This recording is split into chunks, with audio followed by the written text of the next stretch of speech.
Yo les amis, j'espère que vous allez bien. On se retrouve pour l'actualité sportive du côté du Real Madrid et du FC Barcelone. Comme vous le savez les amis, côté Mercato, le Real Madrid est sur un nuage depuis quelques semaines. Et bah là, malheureusement, il vient d'y avoir un gros coup de théâtre à Madrid. Et vous allez voir qu'on a même réussi à se créer de vrais ennemis. Du côté du FC Barcelone, les amis, nos chers voisins sont au bord du craquage. Et vous allez comprendre pourquoi. Ce sont les gros sujets de cette vidéo les amis. Donc pour ne rien rater, restez jusqu'au bout. Lâchez le petit pouce bleu qui fait toujours plaisir les gars. C'est le référencement. Sans plus tarder les amis, c'est parti. Comme d'habitude les amis, on commence par le meilleur club de la saison prochaine, le Real Madrid. Comme vous pouvez le voir les amis, notre chère équipe commence déjà à faire des victimes dans cette pré-saison. Après avoir gagné notre premier match de préparation il y a quelques jours face à Alcorcón, une équipe de 3e division, on avait gagné 1-0 comme je vous l'ai dit. But qui avait été marqué sur penalty grâce à Yanez. Le deuxième penalty a été raté par Arda Güler. Et bah là pour ce deuxième match les amis, le meilleur club de l'histoire a élevé le niveau. On a joué cette fois-ci face à Leganés et on a gagné 4-1, victoire bien méritée. Cependant,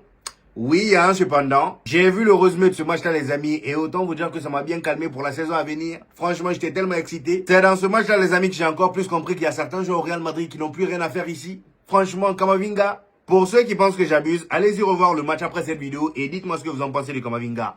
Et aussi de Franco Massantuno. Ils ont été nuls pour des joueurs qui n'ont même pas participé à la Coupe du Monde. Normalement, vous êtes censé être frais. Vous êtes censé être frais. Camavinga qui joue comme Tchouaméni en tant que défenseur alors qu'il est 6. Hein? Le frérot, pendant tout son match, il était cloué entre les deux défenseurs. Franco Mastantuono, toujours le même problème que la saison dernière. Il a passé presque tout le match à glisser. Et il a passé tout son match à glisser. Dès qu'il a le ballon, c'est soit il la perd ou il glisse. Franchement, je comprends plus rien. Et pourtant, River Plate, son ancien club, il était bouillant. Même moi, je faisais la propagande avant son arrivée au Real Madrid. Vous vous rappelez? Depuis qu'il est là, il n'y a rien qui se passe pour l'instant. Et d'ailleurs, on a appris il y a quelques jours qu'il souhaite retourner à River Plate sous forme de prêt. Cependant, le Real Madrid n'est absolument pas attiré par cette option. Ils estiment qu'il doit continuer sa carrière en Europe. Donc, s'il doit partir en prêt, il faut que ça soit dans un club européen. Et je suis tout à fait d'accord avec le Real Madrid. La seule chose que moi j'attends maintenant, c'est d'accélérer. Le temps passe. Hein? On est bientôt à la fin du mercato. Le début de saison, c'est dans pas longtemps. Dégraissez-moi cette équipe parce que sans ça, on pourra pas recruter autant qu'on veut. On pourra pas recruter autant qu'on veut. Carrément, le Real Madrid commence même à s'inquiéter par rapport à ça. Regardez ce qu'elle dit. Urgent, il y a une certaine nervosité au Real Madrid car pour le moment, personne ne veut partir. Il y a une certaine nervosité au Real Madrid car pour le moment, personne ne veut partir. Il termine en disant, le club s'inquiète de cette situation. Comment vous voulez ne pas vous inquiéter? Les tocards veulent pas bouger, ils veulent pas plier bagages. Ouais, c'est compliqué de recruter comme ça. D'autant plus que José Mourinho, on a appris il n'y a pas longtemps là qu'il veut encore recruter des défenseurs. Mais comment vous voulez recruter s'il y a encore des joueurs ici? Carrément même des joueurs comme Camavinga qui le club voudrait vendre. Et bah même lui, il veut pas bouger. Et il veut pas bouger. On nous dit, Eduardo Camavinga veut rester au Real Madrid. Ça, c'est pas nouveau. Le joueur est convaincu qu'il a encore beaucoup de choses à nous montrer au Real Madrid. Franchement, mon ami, on sait. On n'est pas en train de dire le contraire. On sait. On sait que tu as beaucoup de choses à nous montrer encore, mais s'il te plaît, va montrer ça ailleurs. Il y en a qui paieraient pour voir ça. Franchement, il y en a qui paieraient des millions pour voir. Carrément, il y a un club même qui a proposé, je crois, 70 millions d'euros. Au moment où je vous parle, il y a un transfert à plus de 70 millions d'euros qui a été évoqué pour Camavinga. 70 millions d'euros. Et lui, il est là à vouloir nous montrer des choses. Mon ami, s'il te plaît, hein, on en a déjà assez vu. On en a assez vu, même face à Leganés, on a... Allez-y voir ce match après cette vidéo. Vous-même, vous allez être choqués. Vous allez être choqués. Franchement, comment tu peux nous prendre en otage comme ça? On n'a plus besoin de toi, mon ami. Hein?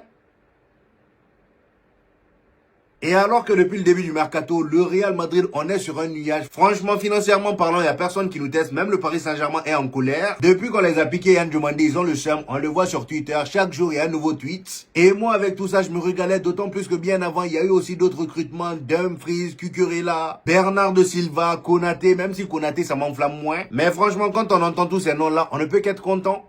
Franchement, d'autant plus qu'il y a Rodri aussi qui est en train de se faire. Sauf que comme on dit dans la vie, chaque bonne chose a une fin. Il fallait bien qu'il y ait un petit moment de turbulence et on est en plein dedans. Voilà. Gonzalo Garcia qui il y a quelques jours, on nous avait dit que le Real Madrid avait enfin décidé de le garder. Et étant donné qu'il y avait Fulham qui le voulait, moi dans ma tête j'étais content parce que j'avais peur que le Real Madrid fasse l'erreur de le laisser partir en prêt ou le vendre. Sauf que depuis hier soir les amis, notre cher Fabrizio Romano nous a refroidi. Je sais pas ce qu'on a fait à Arbeloa, enfin, je sais.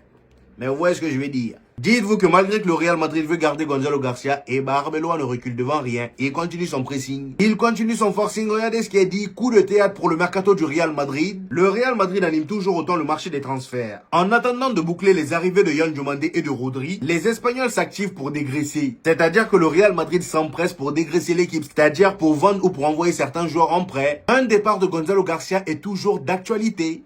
Vous avez entendu, c'est pas fini. Un départ de Gonzalo Garcia est toujours d'actualité. Et pourtant, José Mourinho apprécie beaucoup son profil. Certains médias espagnols ont même assuré que le Special One, c'est-à-dire José Mourinho, comptait le garder pour faire de lui la doublure de Kylian Mbappé et envoyer Endrick de nouveau en prêt. Finalement, il semble que c'est bien Gonzalo Garcia qui va être sacrifié. Vous avez entendu? Finalement, il semble que c'est Gonzalo Garcia qui va être sacrifié. Franchement, je vous mens pas, là, ça sent pas bon du tout. Carrément, le média marquant nous dit, Arbeloa veut faire le forcing pour Gonzalo Garcia. Le club anglais est prêt à débourser les 60 millions d'euros demandés par le Real Madrid pour Gonzalo Garcia. 60 millions d'euros, ils sont prêts à le payer. Pendant que nous, on pensait que ça allait les calmer, ça allait les refroidir. Eh ben non, ça les chauffe encore plus. On est cuit. Ça les chauffe encore plus. J'ai peur qu'ils le prennent. Et ils vont jusqu'à même proposer d'acheter 50% des droits de Gonzalo Garcia. Ils le veulent. En même temps, j'ai envie de dire, sachant qui? On parle d'Arbeloa. C'est ses enfants. Dans la carrière de Gonzalo Garcia, c'est l'entraîneur qui le connaît le plus. Et on sait tous que là, s'il part à Fulham, il sera titulaire indiscutable et le jeu va tourner autour de lui. Et il va progresser à vitesse fois 1000. Et oui. On le sait tous. Là, dans cette situation-là, convaincre Gonzalo Garcia n'est pas compliqué. Hein. C'est un coach qui l'aime bien, un coach qui le mettra en valeur, qui le mettra titulaire. Il aura un bon salaire dans un championnat où il sera médiatisé. Qu'est-ce que vous voulez de plus? On nous dit le joueur est séduit par l'idée d'être titulaire, mais José Mourinho est sous le charme de sa pré-saison. José Mourinho, lui, veut garder le joueur et c'est une très bonne nouvelle. Maintenant, reste à savoir quelle sera son réelle importance dans l'effectif. Est-ce qu'il sera vraiment dans la rotation à chaque fois? Parce que je rappelle qu'Endrick est de retour et il va falloir faire des rotations entre les trois, Kylian Mbappé, Endrick et Gonzalo Garcia. Et avec un Kylian Mbappé qui est titulaire, ça va être très très compliqué étant donné qu'il joue presque tous les matchs. 90 minutes la plupart du temps. Au moins, ils vont se débrouiller. On comptait au moins sur le côté droit qui était un peu vide. Enfin, il y avait des joueurs, mais ce n'était pas des joueurs titulaires indiscutables. Vous voyez ce que je veux dire? Rodrigo est blessé. Il revient petit à petit. Franco Mastantuono, c'est pas un titulaire indiscutable. Brahim Diaz, c'est de temps en temps à ce poste. Là, on voyait au moins ce poste-là nous aurait permis d'avoir une belle rotation entre les trois joueurs. Endrick part sur le côté droit dans la rotation. Et comme ça, Gonzalo Garcia aurait été là pour reposer un peu Kylian Mbappé ou dans certains matchs où Gonzalo Garcia serait important, on le fait jouer. Sauf que là, il y a beaucoup trop de joueurs et on est obligé de faire des choix. Qui va partir? C'est là la question.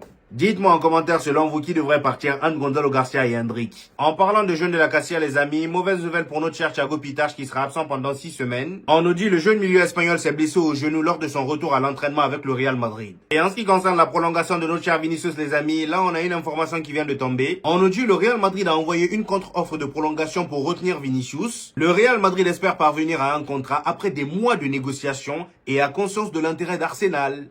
Donc eux-mêmes là où ils sont assis là, ils savent que Vinicius, il y a des clubs qui rôdent autour de lui, surtout Arsenal.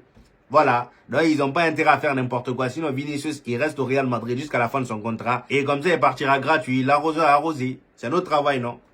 Prendre des joueurs gratuits, des gros joueurs en plus de ça. Liverpool. C'est comme ça Liverpool s'ouvre dans nos mains depuis quelques années. Maintenant, nous allons parler de la grosse révélation dans le dossier de Yan Diomandé, les amis, qui fait énormément parler. Pour vous dire, quand je suis tombé sur l'info, j'étais sous le choc. Comme vous le savez, avec l'échec du Paris Saint-Germain dans le dossier de Yan Diomandé, il y a toutes sortes d'infos qui sont sorties. Déjà, on a appris que le Paris Saint-Germain aurait évité un gros bourbier avec l'échec de la signature de Yan Diomandé et que le joueur traîne un litige porté devant le tribunal arbitrage du sport. Et ça, avec ses anciens agents lui réclamant plusieurs millions d'euros pour avoir signé récemment chez Roc Nation, c'est-à-dire l'agence de Gezi, quelques temps seulement après avoir prolongé sa collaboration avec ses agents de l'époque. En gros, pour ceux qui n'ont pas compris, c'est comme si Yan Diomandé avait signé chez Roc Nation, l'agence où se trouve Vinicius, alors qu'il venait juste de prolonger son contrat avec son ancienne agence. Ce qui fait qu'il y a un gros conflit d'intérêts entre ses anciens agents et les nouveaux. Et justement, c'est sur ça que le Paris Saint-Germain avait commencé à jouer pour essayer de l'attirer vers eux. Et justement, c'est ce qu'on nous dit ici. On nous dit Nasser Al-Khelaifi s'est personnellement impliqué dans l'histoire pour obtenir l'accord contractuel et la préférence du joueur en négociant avec Roc Nation. Vous voyez donc Nasser Al-Khelaifi lui-même, il est rentré dans l'histoire pour essayer de calmer les choses en négociant avec Roc Nation. Tout ça pour attirer le joueur vers le Paris Saint-Germain. C'est très malin.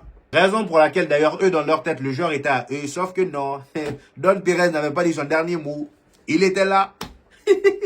Il était là.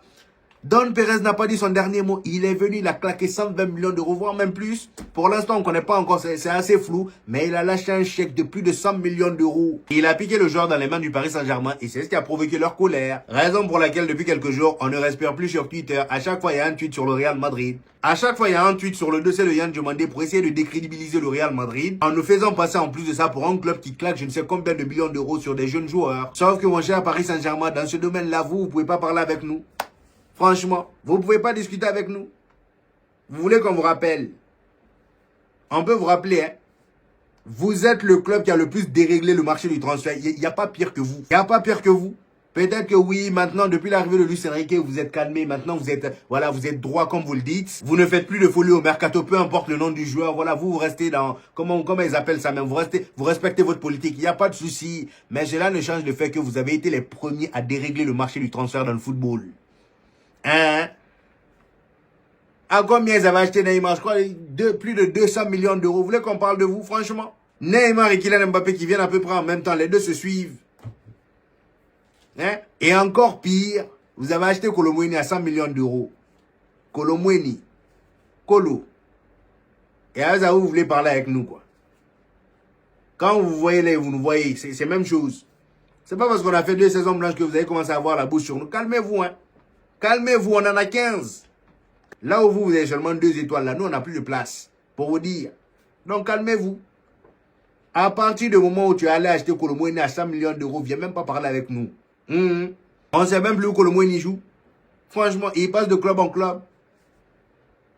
Et pendant ce temps, du côté du meilleur club de l'histoire, les amis, on vient d'apprendre une bonne nouvelle. Regardez ce qu'il a dit. Le Real Madrid devient la première institution sportive à franchir la barre des 1 milliard. Pas 1 milliard, 1,2 milliard. La précision est importante dans les chiffres. 1,2 milliard de revenus sur une saison. Faut montrer ça au Barça. On est la première équipe à avoir atteint cette barre-là. 1,2 milliard de revenus sur une saison, c'est énorme. Là, le mot énorme ne suffit même plus. Vous savez c'est quoi le milliard? Est-ce que le Barça sait même c'est quoi milliard? Ils ne savent même pas compter, à part jusqu'à 5. Ils savent compter que jusqu'à 5. Franchement, ils ne connaissent pas le milliard. C'est la 26e saison consécutive que le club termine avec un bilan positif. La 26e saison. En termes de gestion, il n'y a pas mieux. C'est vrai que le vieux là est radin. Mais franchement, quel président? C'est vrai qu'il est radin, mais quel président? Vous voyez, sur le marché des transactions, on décide d'être nerveux là. Il n'y a personne qui achète un joueur. On peut tous les acheter, un à un. C'est juste parce que le vieux ne veut pas gaspiller son argent. Hein. Sa main est dure. C'est juste pour ça. Sinon, le Barça même déjà, regardez, on a juste claqué 120 millions d'euros. Le Barça était en PLS, le Paris Saint-Germain était en PLS. Barça même, on les entend plus parler. Julián Alvarez qui veut l'arracher dans les mains de l'Atlético de Madrid, même lui, il n'arrive pas. Ah, c'est compliqué. Hein. Vous voyez comment ça fait du bien d'être madrilène? Oui, il n'y a pas eu de trophée, mais on s'en fout. On va se rattraper la saison à venir. Je vous ai dit, le Real Madrid sera le meilleur club de la saison prochaine. Retenez ça et écrivez-le.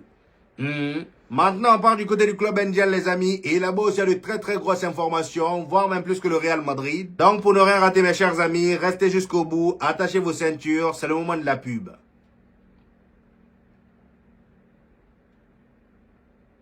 On commence directement les amis par un autre râteau que le Barça s'est pris dans ce mercato là les amis et on va parler de notre cher Elie Junior Kroupi. Comme il est dit, le FC Barcelone a tenté des discussions avec l'entourage d'Elie Junior Kroupi. En gros, le Barça a essayé de draguer un peu l'entourage d'Elie Junior Kroupi pour savoir s'il pouvait se mettre en couple avec Elie Junior Kroupi. Et bah devinez quoi? Ils n'ont pas réussi à obtenir le numéro.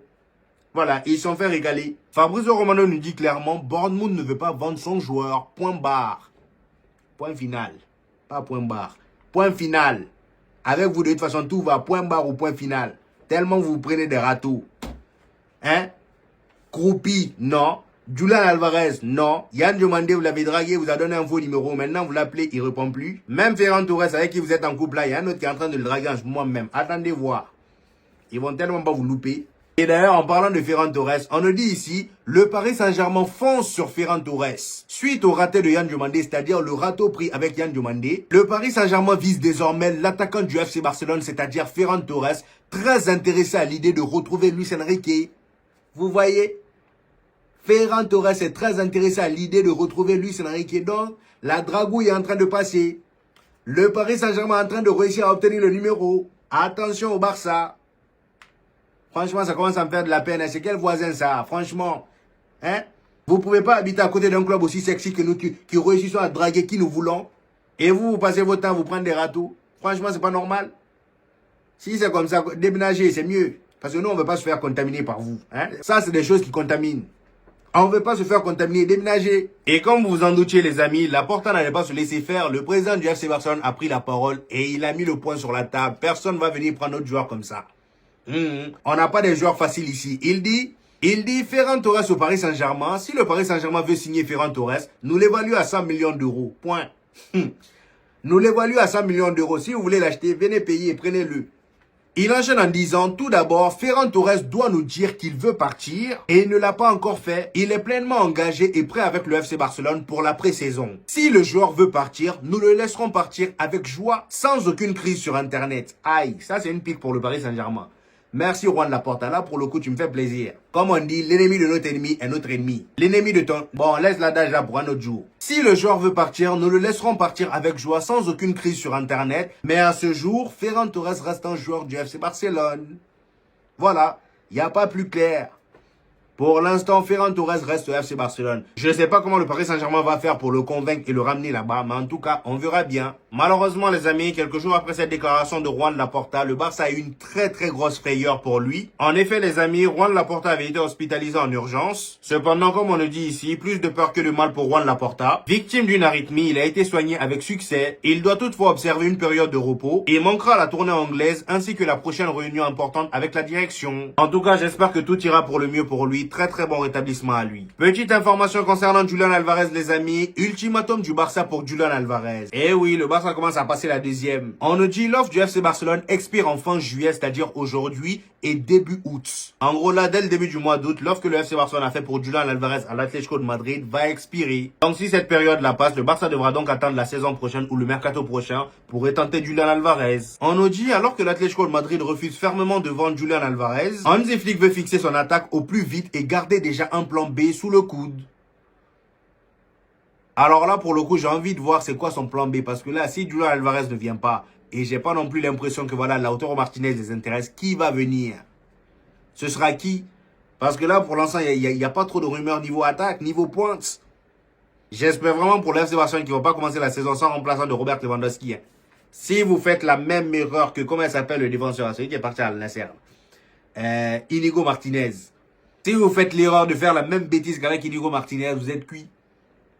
Parce que Ferran Torres, oui, c'est bien beau, il a marqué un final de Coupe du Monde, mais on le connaît. On le connaît très bien. Jouer avec Ferran Torres sur toute une saison sans remplaçant, bonne chance.